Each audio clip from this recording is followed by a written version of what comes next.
Hello. So I just came back from the funeral about an hour and a half or two, 3 hours ago. And I just posted about the funeral that I don't like, the whole traditions of going to funerals. But this one was a good one in the aspect of that this guy, the person who passed away, he was kind of known to kind of patrol the church, and he was considered like the head usher, and he had a personality that was so consistent amongst everybody.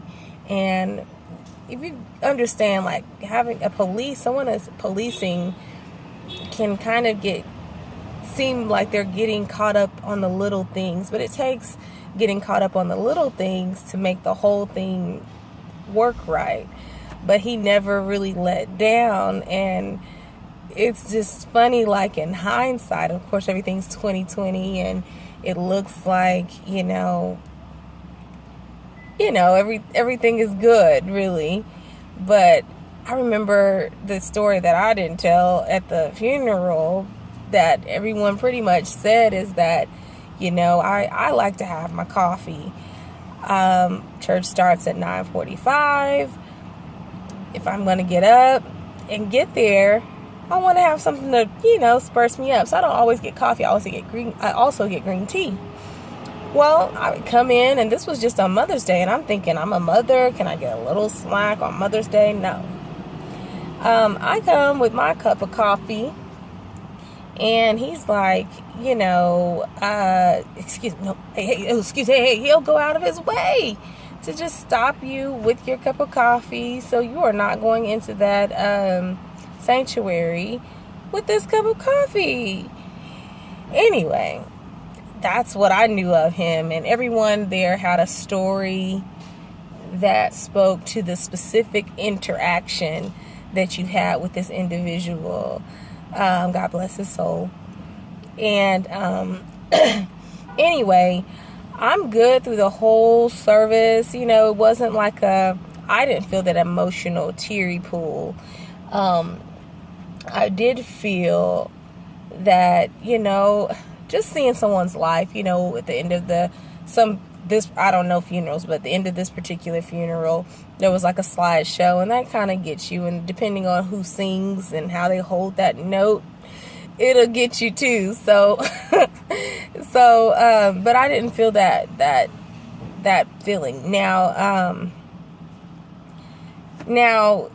our minister passed away. Like, this is the minister that I've started going to this particular church when I was about 12 years old, and he passed away, and it's just, all these things are just kind of striking. And I know that I prayed a few years ago to have like this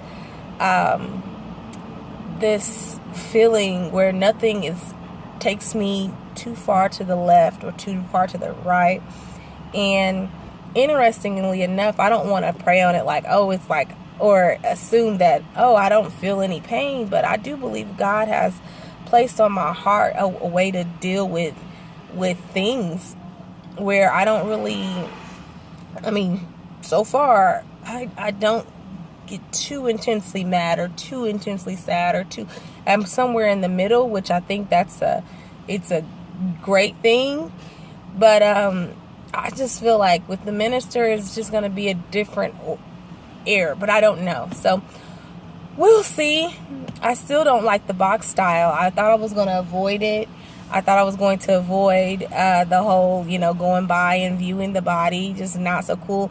But my mother, again, she wanted to go, and we have to pass the traditional way. So I did pass, and it's just uncomfortable. I remember nudging my mom like, okay, well, I'm going to pass with you, but don't stop and hug and congregate, just get past. But of course, her going before me, I thought I would be her support in the back, and her going before me, she stopped, and I'm like right next to the body. It's just not my thing. I'd rather keep you up, alive, and awake, and that's just my preference. So anyway, I think I'm going to do a video on why I started to vlog or put videos out, and I'm going to do that. Anyway, have a good day. Hope you're doing well. Tell me if you like to grieve, how you like to grieve, what's your tradition, if it's not like American tradition, if what I'm talking about is like, well, we don't do it like that. I guess I'd be interested. I don't think anyone's seen this channel before at all, but I'm interested in it. You know, I think, and I've also heard, like, don't read the comments, people can act real, you know, whatever on YouTube. I bet, I mean, when you're behind a glass or whatever, you're putting yourself out there for criticism.